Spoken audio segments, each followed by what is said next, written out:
Uh, yeah, I think so. Yeah, okay. Video. Uh,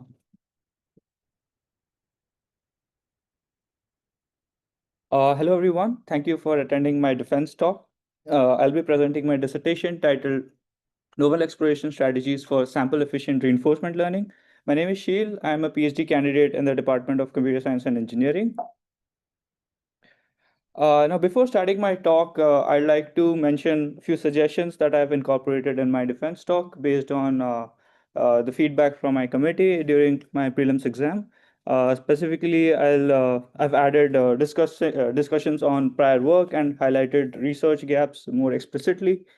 Included citations wherever appropriate. Tried to provide a big picture of my contributions before diving into the details in every chapter, and also managing my talk time limit. Now, the focus of my talk would be on sequential decision-making problems. Now, these are tasks where a sequence of decisions need to be made in order to be solved. Such tasks exist in our day-to-day lives. For instance, robotics, healthcare, traffic light control, crop management. When I started my PhD, reinforcement learning, which is RL, was getting popular to solve such tasks. Uh, now, RL is an online decision-making algorithm that learns via trial and error. However, RL still has been challenging to deploy in the real world. Now, what I realize is that one thing that is common among these tasks that makes it a challenge is exploration, and hence I decided to focus on exploration during my PhD. And the high-level goal of my PhD research is to reduce the gap by making RL sample efficient while improving exploration. I'll briefly go over uh, the preliminaries required, which is first of all, I'd like to talk about Markov decision process, which is MDP for short. It consists of a state space. For instance, here in this example, it is the image of the game. The action space here would be the paddle that is being controlled. Uh, the probability or the transition probability tells us how the next state evolves given the current state and action. The reward function gives us feedback of the actions that the agent executes in the environment. For instance, here it will be the score of the game that can be seen at the top.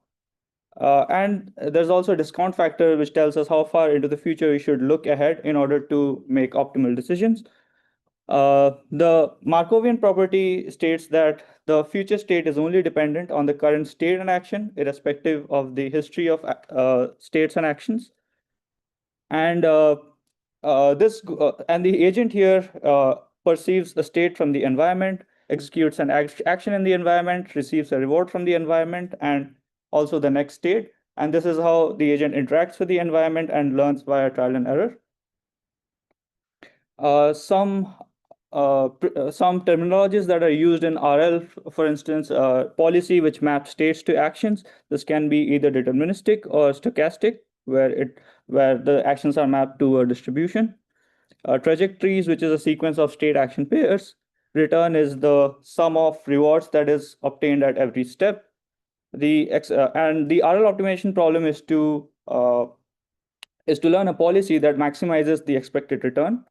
Uh, there's a notion of state value function which tells us the expected return by following a trajectory starting from a state, and the state action value function, which is the quality function, which tells us the expected return given a state and an action by following a policy thereafter. There's also notion of optimal Q function or Q star, and the optimal action at every state is the action that maximizes Q star. Now, Q star can be learned using an algorithm called Q learning, which is an online learning algorithm. It's a stochastic approximation algorithm that was proposed back in 1992 by Watkins and Diane. Now, since RL is an online decision-making algorithm, it needs to explore. It has two components, which is exploration and exploitation. Now, what exploitation means is that it makes the best decisions given the current information, while exploration means collecting more information in order to make the optimal decisions. In many cases, the best long-term strategy may involve making short-term sacrifices, and our goal is to collect enough information to make the best overall decisions. Uh, and one method is random sampling, where with some probability we select a non-greedy action with respect to the Q function, which is also known as the non-exploratory action with some small probability. And epsilon greedy is a popular strategy of performing random sampling, but we'll see over the course of my talk that such exploration strategy might not work in every case. So in chapter 1, I'll talk about exploration via action coverage. Now, action coverage is key in RL to get optimal policies. And one popular way to do it would be to use a multimodal policy that can generate several trajectories so that the agent does not get stuck in a local optima. For instance, in this robotic arm is the goal is to reach an object. Uh, Now, if the and there are multiple viable paths possible. Now, if let's say there is a obstacle that blocks one of these paths, then a multimodal policy can quickly adapt and find a more or find an alternative solution. Uh, and so in chapter 1, the specific questions or research questions that I answer are deterministic policy gradients better than soft policy gradients to train Gaussian mixture models or GMMs? And is whether GMM is a structured way to inject noise into deterministic policies? Now, I will explain all of these terms in more detail as we move forward in the talk. So in chapter 2, I study exploration via continual optimism. Now, in many tasks, such as sparse reward tasks, where reward is only obtained once the task is completed, it has been observed that performing uh, a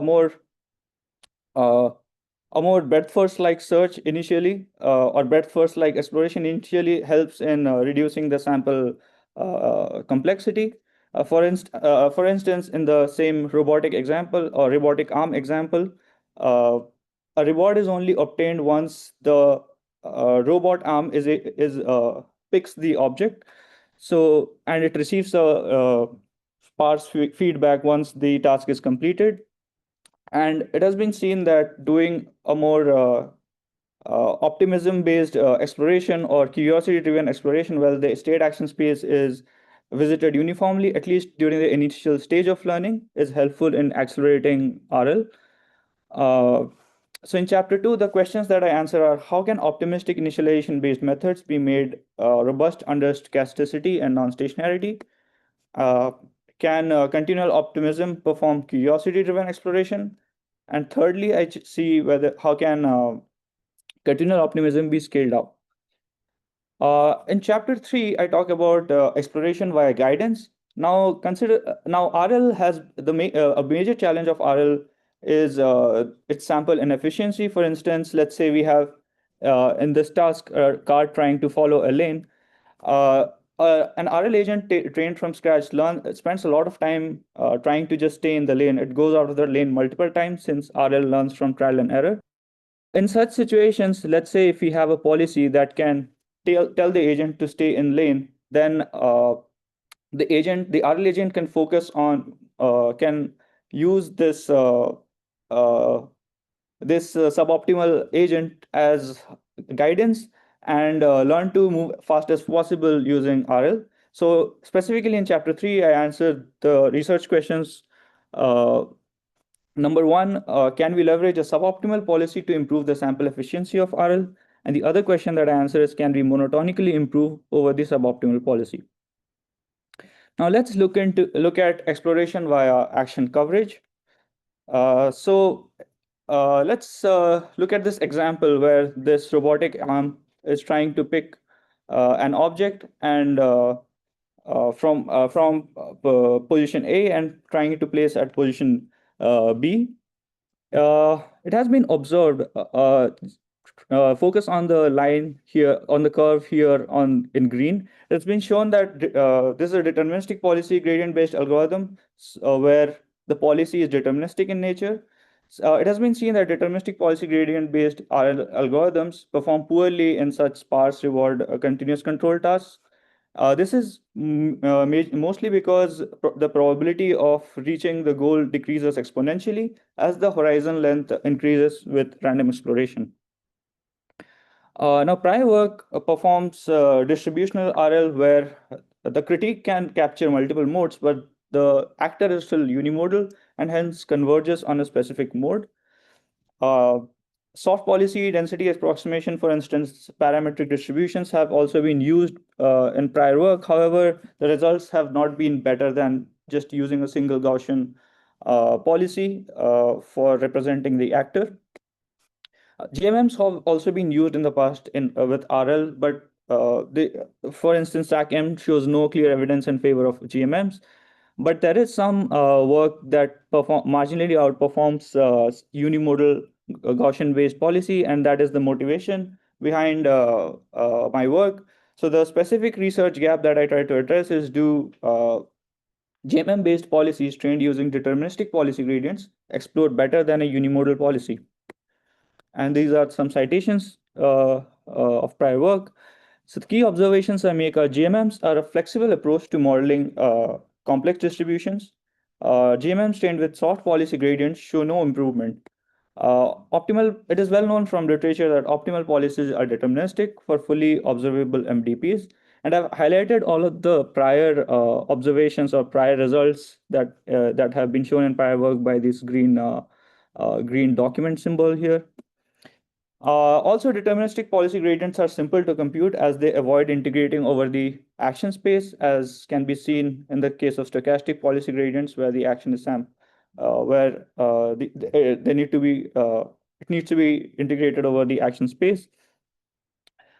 Deterministic policy gradients are also competitive with soft policies. For instance, combining them with entropy regularization in locomotion tasks, and this has been also observed in prior work. However, DPG-based methods use random noise to explore, which can be insufficient in sparse reward environments. So the reflection that I gained is there's no existing work that explores GMMs with deterministic policy gradients, and GMMs could be a structured way to perform exploration. Now I introduce a method, Gaussian mixture deterministic policy gradient, or GAMIT PG for short. As I mentioned, GMM are known to be universal approximator densities given sufficient number of Gaussian components. And the design choices we make in GAMIT are: number one, the number of Gaussians that are required to capture the Q value modes, or which is represented by N here. Also, we need to make sure that the component Gaussians are well spread out, and hence we add a diversity loss to ensure GMM spread, which is controlled by this hyperparameter tau. Also, a well-known issue with GMM-based learning is one of the components overpowering the other components in order to learn the policy, and hence we use an epsilon greedy sampling to sample the GMM components that prevents this kind of component collapse. We used a popular DPG algorithm as the underlying RL algorithm, which uses a single Gaussian by default, known as TD3. Now, GAMIT can have two possibly conflicting optimization objectives. The first objective, obviously, is to maximize the expected return for a policy. However, as shown in the case here, where the Gaussian number 3 is trying to fit to the optimal mode. However, we also need to maintain diversity among or rather, we need to maximize the cross entropy between the Gaussian I and the GMM excluding Gaussian I to ensure diversity, and that can push these Gaussians apart from each other. So we need to strike a fine balance between these two objectives. Now let's see how we convert this cross entropy based objective into a tractable loss. Now doing some math, and I'd be happy to go over the details, but in the interest of time, I'll skip the proofs. We get this result which says in GAMIT, cross entropy and KL divergence result in the same gradients with respect to a single Gaussian I and the GMM excluding the Gaussian I. And further, we can also find a variational approximation of the scale divergence. And finally, we get to this result, which on a high level means that this loss maximizes the distance between uh, a Gaussian F and the component Gaussians of a GMMG. Uh, and here are some example. So on the right is a multimodal reward function that has two modes. Clearly, the one on the left is the optimal one, while on the right is a suboptimal one.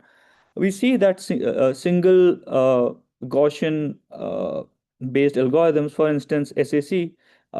Also, the x-axis here denotes the action space, and the y-axis the scaled probability density. We see that SAC and TD3, these algorithms, they converge on the suboptimal mode, while a GMM-based soft policy gradient-based algorithm, which is SAC-M, also converges on the suboptimal mode, while GAMID here, which gamete here converges on the uh, on the optimal mode because of doing an effective action coverage. So this gives us some intuition and some motivation on using gamete for much more complex tasks. So going into some results, for instance, first I'll talk about dense reward Mujoko tasks. So these are locomotion tasks where, for instance, in this example, this agent is trying to learn to walk. By dense reward, I mean what I mean is that a reward is obtained at every step based on the progress made towards goal. And here are some learning curves which show that gamete, which is in blue, outperforms a single Gaussian DPG, which is TD3, here in green, a single Gaussian soft policy gradient-based algorithm, SAC, and also algorithms with GMMs optimized using soft policy gradients, for instance, SAC-M and PMOE SAC, which are prior work that use GMMs with RL.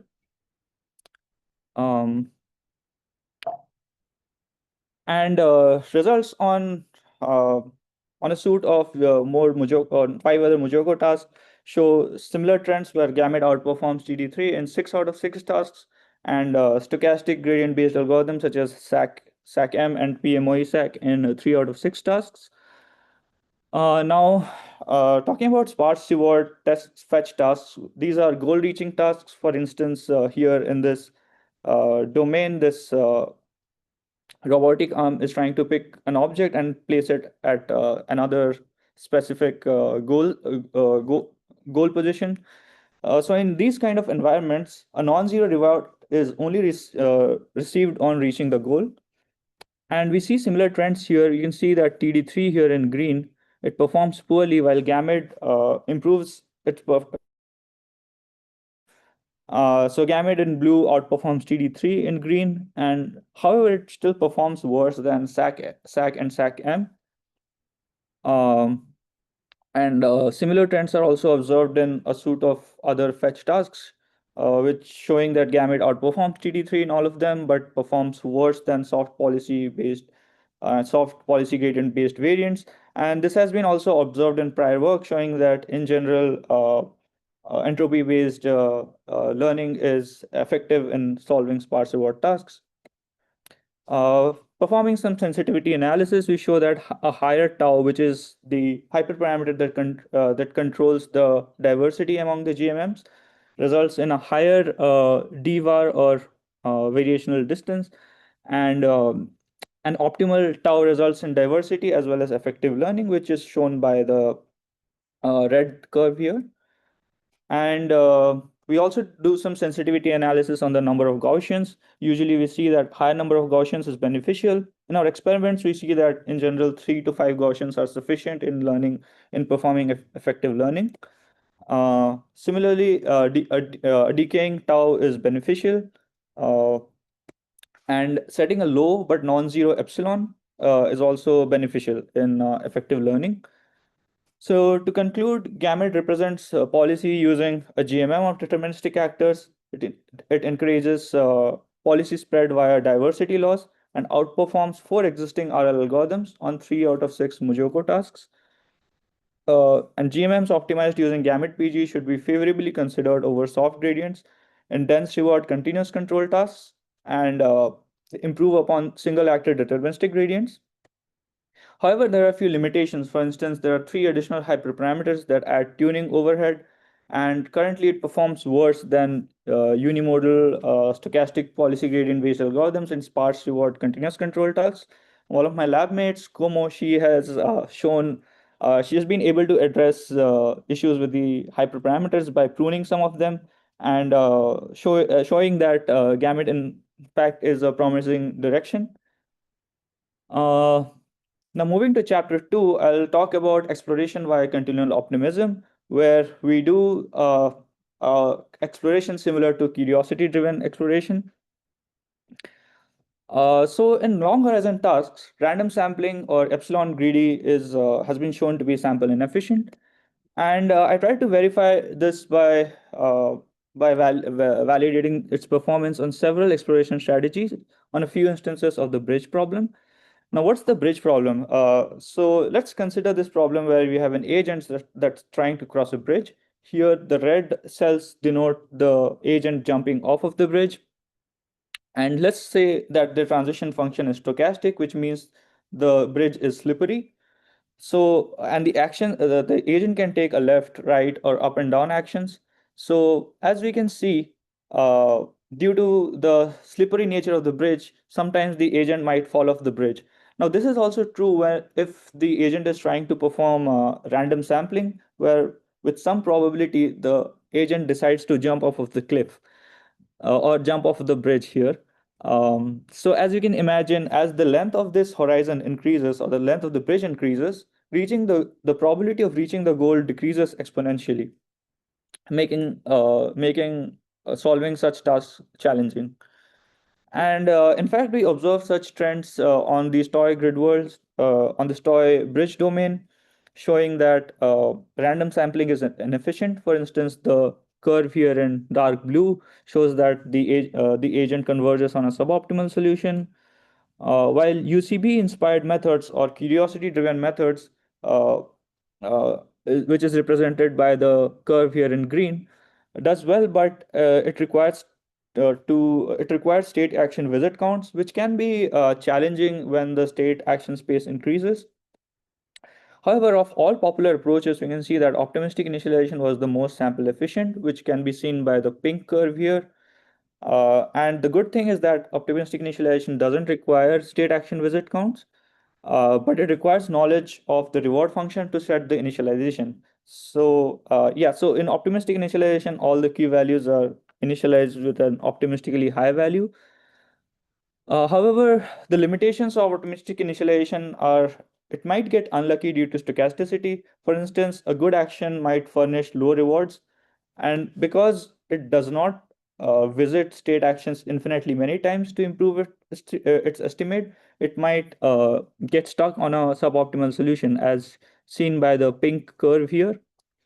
And similar trends are also observed in a non-stationary bridge problem where it runs the risk of converging on suboptimal solution.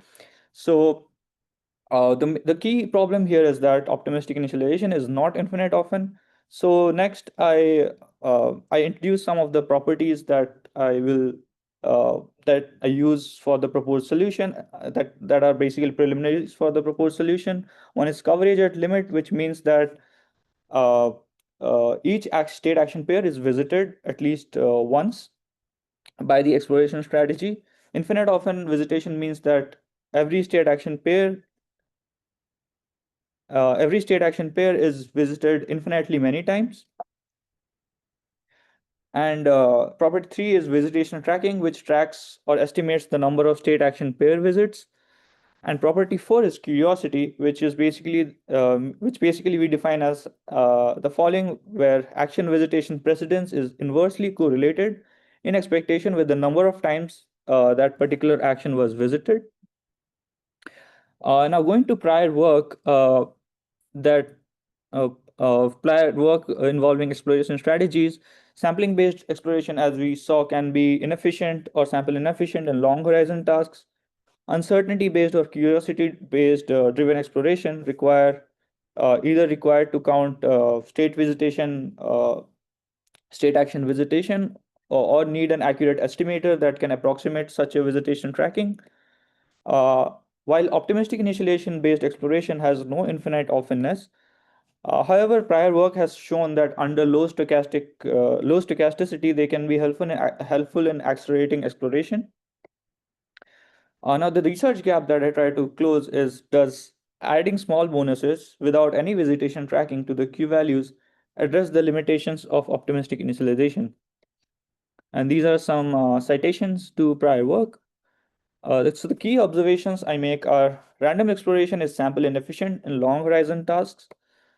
Curiosity-driven exploration improves sample efficiency in such tasks but requires state action visitation tracking. Optimistic initialization accelerates exploration in long horizon tasks, but it requires knowledge about the reward function, and it suffers from suboptimal convergence in stochastic and non-stationary environments. So the reflection I gained is, adding small bonuses continually to the Q values remains unexplored. Such continual bonuses after a finite number of iterations can have similar convergence properties as optimistic initialization, and continual bonuses could also be effective in stochastic environments. So specifically, the contribution that I make is coin satisfies all of these properties, while prior work that we have included here lacks in some aspect or the other. Now, adding small bonuses removes dependency on the initial values, which is knowledge of the reward function. However, how does it guarantee infinite often visitation? So in coin, which is continual optimistic initialization, is the method that I propose here. A bonus is added uniformly to all the Q values, which is followed by the exploration strategy is greedy. So basically, actions are visited in a greedy manner. We select the action that maximizes the Q values, and then the key values are updated using online Q learning. For instance, in this bandit example, where we have three arms, and um, in this multi-armed bandit example, we have three arms where reward for A3 is the highest, with reward for A1 being the lowest. Let's say currently we do not know anything about A2 and A3, and our goal is to finally converge on the optimal policy of choosing A3. So we add a bonus in coin iteration one, and after adding the bonus, we perform Q learning, which brings down its estimates by converging on the true values, which making A2 more promising, and hence A2 is visited. Now in coin iteration 2, we add another bonus, and finally A3 will be visited, um, and hence we can perform this kind of iterations infinite number of times, ensuring infinite often visitation, and finally can converge on the optimal solution of A3. Some theoretical properties of coin. I won't go over them in detail due to time limits. But the main results that we obtain are: coin ensures infinite often visitation, and it satisfies coverage at the limit as a result.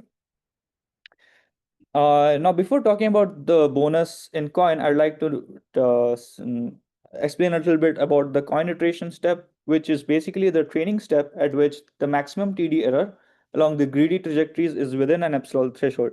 Now, to make it simpler, basically means we add the coin iteration is the step where the reward curve flattens out, and we use a hyperparameter. For example, in this case, we use a variance to mean ratio over the episodic returns in our sliding window to perform a coin iteration when this VMR is less than a specific threshold.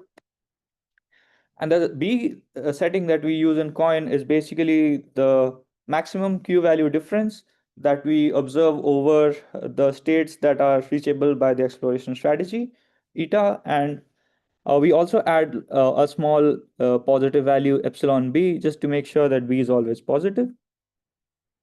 Now, all this is well and good, but imagine the situation where the input or the state is an image. In this case, the number of possible states is more than the number of atoms in the universe. So in such cases, we usually use function approximation. For instance, we use a neural network to represent the key function. And in such settings, adding a B value to all the state action pairs can be intractable. So in this case, we introduce dual coin, which modifies the reward function instead, where we subtract a bonus from the reward function, or in other words, we subtract a bonus or a continual bonus from the sampled reward at every step. And we show that it has the same properties as coin. So the bottom line is that dual coin makes coin practical. Now, moving into some results, we see that in this lunar lander task, which is a dense reward task, coin here in black outperforms random sampling, which is epsilon greedy and Boltzmann exploration. It also outperforms optimistic initialization based baseline called optimistic norm. I haven't included curiosity-based methods here because it requires learning a separate approximator. So such kind of methods have been excluded here. In the sparse reward task, so this is a mini grid task where this agent needs to reach this, open this door and reach the goal state. We see that coin or dual coin here in black outperforms epsilon greedy exploration, Boltzmann exploration, and optimistic norm.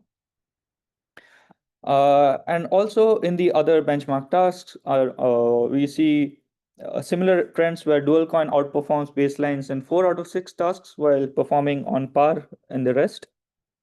So to conclude, coin performs continual optimistic initialization of the Q values, possesses a unique set of properties, which is infinite open visitation, curiosity, and no visitation tracking. It is also effective in long horizon stochastic environments. Uh, and we also present dual coin, which scales to continuous state spaces and empirically outperforms 3 popular exploration strategies on 4 out of 6 domains. However, there are a few limitations. So coin iteration is only applicable to episodic tasks where we compute the VMR over episodic returns, and B is limited to discrete action spaces. So to address them, we also present coin with a time step level bonus or coin plus. So the key change or the key idea here is that instead of designing a coin iteration step, we add these bonuses at every time step instead. And this bonus is dependent on the Q values. I will see later why this is important. So at each time step, coin plus increases the Q values for all SA pairs by a value BQ. This is followed by updating the Q value for the current state action pair using online Q learning. Uh, so the theoretical properties, we showed some nice properties of coin plus. The only aspects that I like to highlight is that the assumption where we assume the bonus to be Lipschitz continuous with a Lipschitz constant of tau, and an assumption where this BQ is always positive.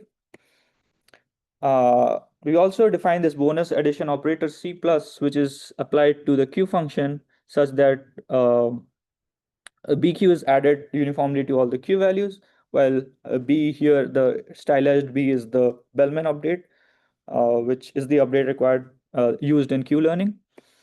And so the theoretical properties that we show are C plus B is a contraction mapping, which results in convergence in tabular Q learning following Robbins-Monroe stochastic approximation theorems for convergence. And we also show that coin plus is has infinite often action visitation, and assuming that all the states are reachable, coin plus also ensures infinite often visitation and as a result coverage. Now the B function that we use here is basically inspired from this rationale that the expected Q advantage, which is the Q value offset between a sampled action and the greedy action and expectation, we see that such a heuristic scales gracefully to continuous state spaces or continuous action spaces in this case. And we also show that such a BQ is in fact tau Lipschitz continuous. However, as you can imagine, when the state space is large, Performing such an update over the entire queue table can be difficult, so we use present a more practical variant here, which is also dependent on the state, so that it can be scaled well to online queue learning algorithms. Illustrating how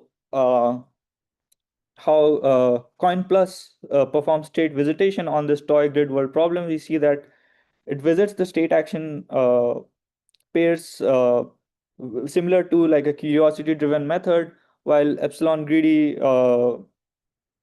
struggles to capture uh, struggles to visit more in such a uniform manner, given like a budget of, let's say, 20,000 episodes. um, Now, similar to dual coin, to scale coin plus to continuous state spaces, we introduce dual coin plus, where a bonus is deducted from the reward function. However, there's a problem here, which can be observed by the green plot here, which represents dual coin plus. We see that it struggles from learning failures, and this is because modifying the reward function can introduce non-stationarity. And it has been observed, it's a well known fact that deep RL suffers from learning failures under non stationarity. So, to fix this, we adopt this strategy called elastic weight consolidation, which basically adds a quadratic constraint to the Q learning loss.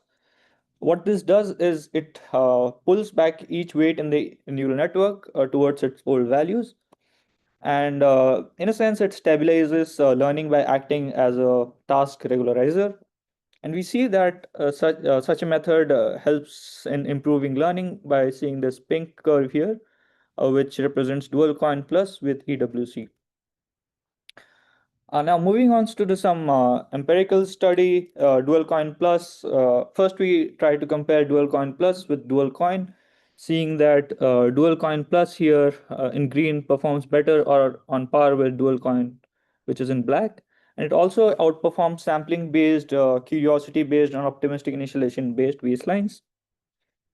In the dense reward task, similar to the slide that I presented before, dual coin plus suffers from learning failures in this domain, and adding dual coin plus, adding EWC with dual coin plus, which is in pink, performs on par with random sampling based TD3. Now the star here, which is in blue. So it's important to note here that I used a much more matured version of TD3, which has been shown to perform better on sparse reward tasks here by incorporating some regularization tricks. However, it's important to note is that dual coin plus is not expected to outperform random sampling here, because there is no real benefit of performing optimistic driven exploration here.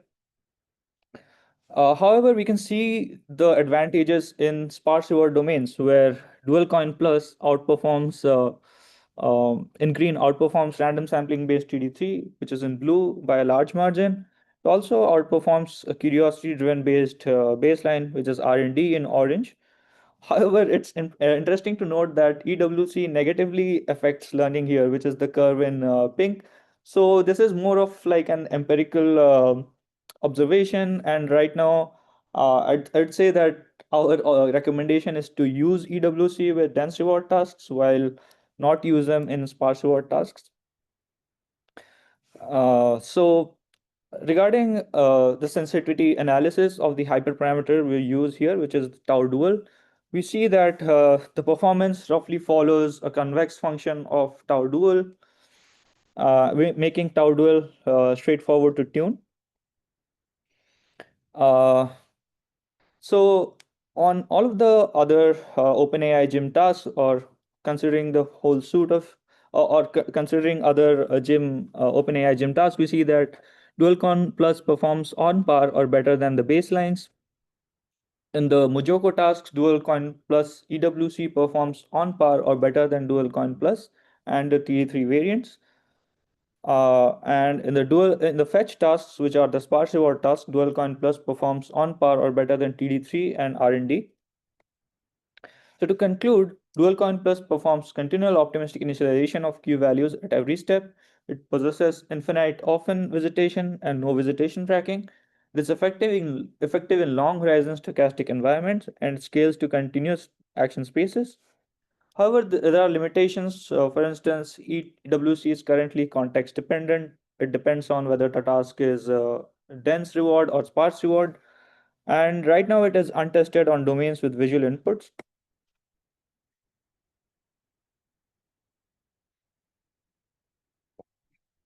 In chapter 3, I talk about exploration via guidance. So I observed that for many real world tasks, there are suboptimal controllers that are currently in operation. For instance, consider traffic light control, where in many situations the road might be empty, but there might be a red light and you're forced to stop.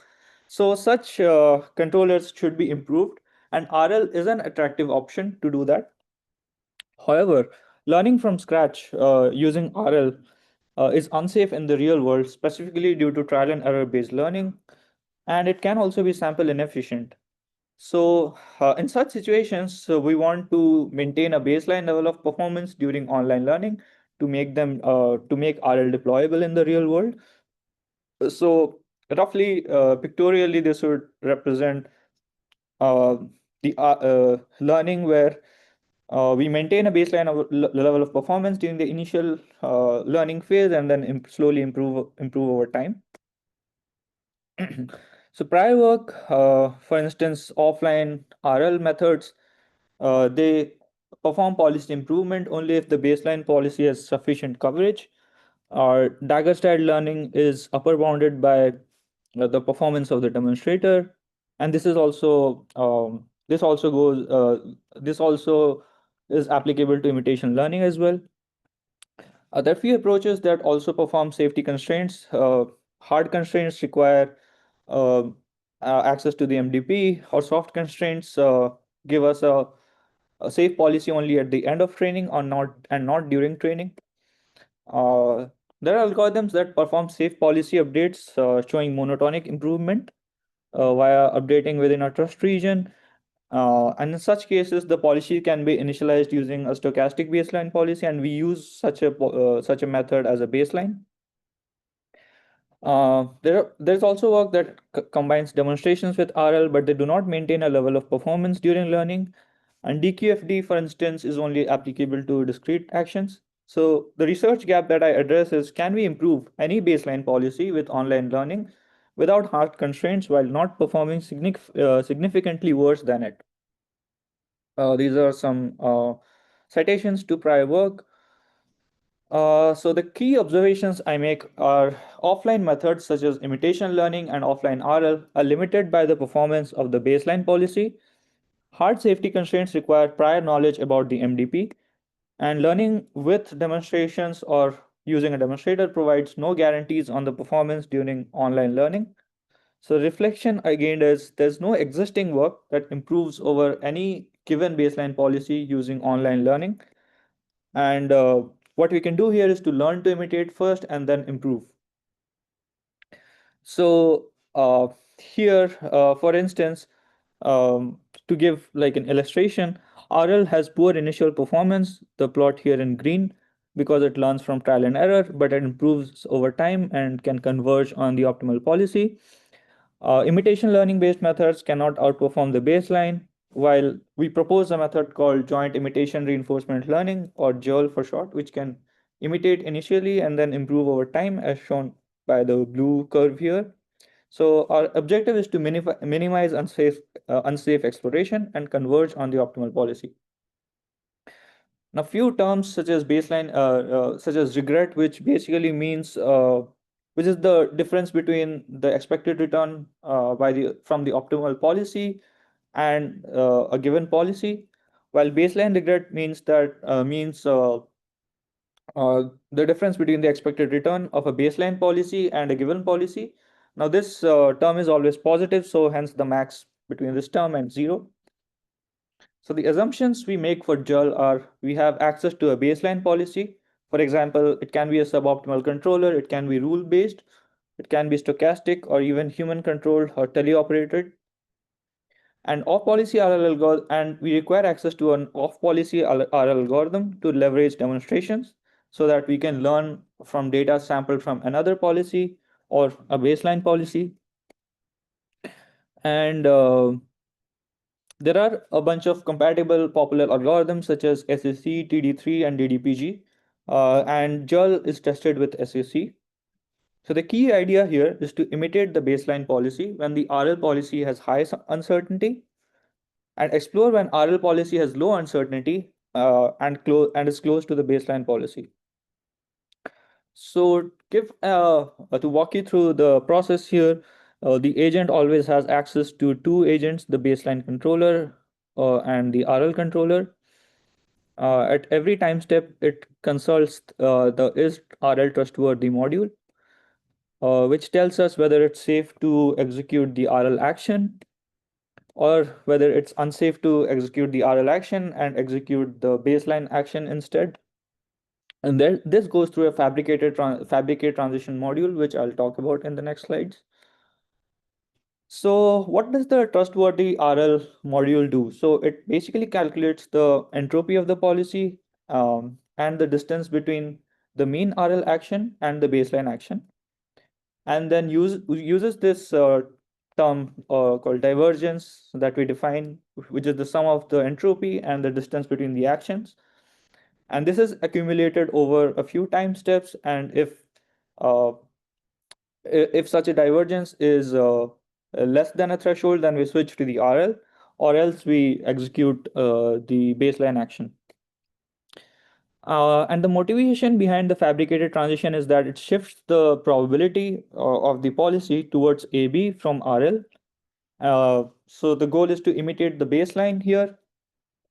And how is this implemented? So we basically penalize ARL, which is the action furnished by the RL agent based on its distance from the baseline action. And we use a fabricated reward, which is less than the baseline reward. To implement this, we use a Laplacian penalty function, since it is appropriate for continuous actions. Now, one concern might be that since we are populating a replay buffer with fabricated transitions, it might bias learning towards a suboptimal controller. However, since replay buffer is usually bounded, as RL control grows over time, the action bias decreases, and as I'll show in the results, towards the end of training, the RL controls the agent 100% of the time. So yeah, moving to results, so we see here that GERL here in blue slowly improves over time and eventually converges on the optimal policy, while uh, and we can see that the plot in red here, which shows the RL control percentage is has full control of the agent towards the end of training, and it has a much lower baseline regret than SEC, which is in green, which since it learns from scratch, while TRPO plus imitation learning, which is a baseline where the TRPO policy is initialized with an imitation learned policy, is highlighted in orange here. It has a high variance, which leads it to have a high baseline regret. I also tested this algorithm on an actual robot controller, which is a jet racer here, showing that the baseline policy can be improved over time. GERL converges on a close to optimal policy here in 40 minutes, while having lower baseline regret than SAC, since SAC involves a lot of failures where the car is going out of the track. And hence, learning from scratch results in more than, and we observe that learning from scratch results in more than 50 failures to learn such a policy. On other benchmark tasks, we see similar results where GERL converges on the optimal policy and has a lower baseline regret than SAC and TRPO plus IL or PPO plus IL, uh, wherever appropriate. And to conclude, GERL aims to reduce the baseline regret and can improve the baseline policy. It surpasses the baseline policy in 4 out of 4 simulated and one real world domain, which is the RC car. However, there are a few limitations where currently there are no theoretical guarantees on the baseline regret. And there uh, and there might be a high baseline regret if the baseline and the optimal policies are vastly different. In such cases, probably a better idea to just learn from scratch. Um, so to summarize, in chapter one, uh, I try to answer, are deterministic policy gradients better than stochastic policy gradients to train GMMs? The answer is yes. And I wanted to figure out if GMM is a structured way to inject noise into deterministic policies, and I show this via a proposed method gamut. In chapter 2, I try to answer whether optimistic initialization based methods do curiosity driven exploration. The answer is yes. And whether they can be made more robust under stochasticity and non stationarity to ensure that I proposed coin and coin plus, while showing that such methods can be scaled up via dual coin uh, and dual coin plus. In chapter 3, I try to see if we can leverage a suboptimal policy to improve the sample efficiency of RL. We saw that it is possible to do that. And how can we improve monotonically over the suboptimal policy? I present a method or framework called JUL that tries to achieve this. Future directions. So Gamete right now has, in the present form, has a bunch of hyperparameters that can. So um, one possible way, one possible extension would be to adaptively prune the number of Gaussians and learn the temperature coefficient, and also learn the GMM mixing weights instead of using an epsilon greedy strategy. Uh, in Coin Plus, a systematic and more rigorous study is needed to stabilize learning. For instance, EWC was more of a had a more empirical motivation, and a better strategy might be available that can be used without any restrictions. Uh, and also testing out dual coin plus in tasks with visual inputs remains untested. While for Joel, some strategy, another possible strategy would be to initialize the policy using offline reinforcement learning and then perform online reinforcement learning. And such a method can help adapt policies trained from demonstrations to new tasks. And this is a very interesting direction of research where a lot of current robotics work is heading towards. And here are the list of publications that I have during my PhD. Uh, and finally, I'd like to thank NSF and BSF for funding me during the course of my PhD. Also, the department for offering me or giving me a chance to be a TA for courses such as Intro to AI, Machine Learning, Reinforcement Learning, and AI Robotics, during the course of which I had the opportunity to work with Dr. Murphy and Dr. Chasperi, apart from Dr. Sharon. And I'd also like to thank my committee. Thank you, Dr. Sharon, for believing in me, for giving me the opportunity to do a PhD. Your guidance has been, uh, thank you for your support and guidance.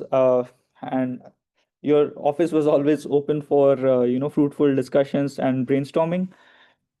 Also, I'd like to thank my committee for their time, for their constructive feedback on helping me improve my dissertation.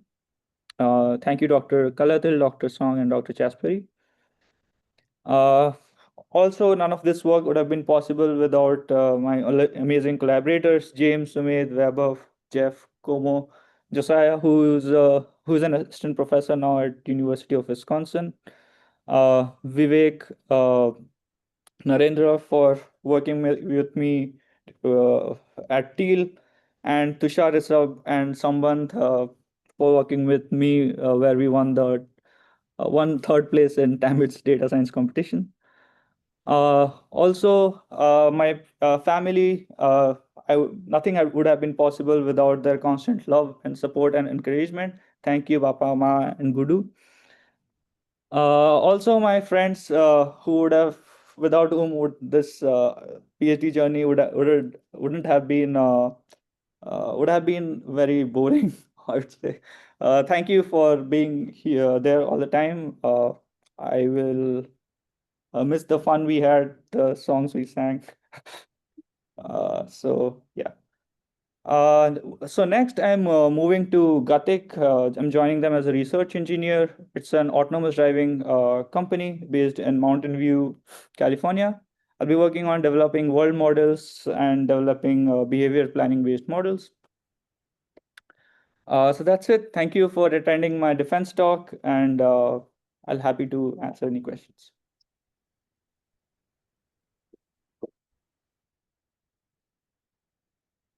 Okay, questions from the committee to begin with?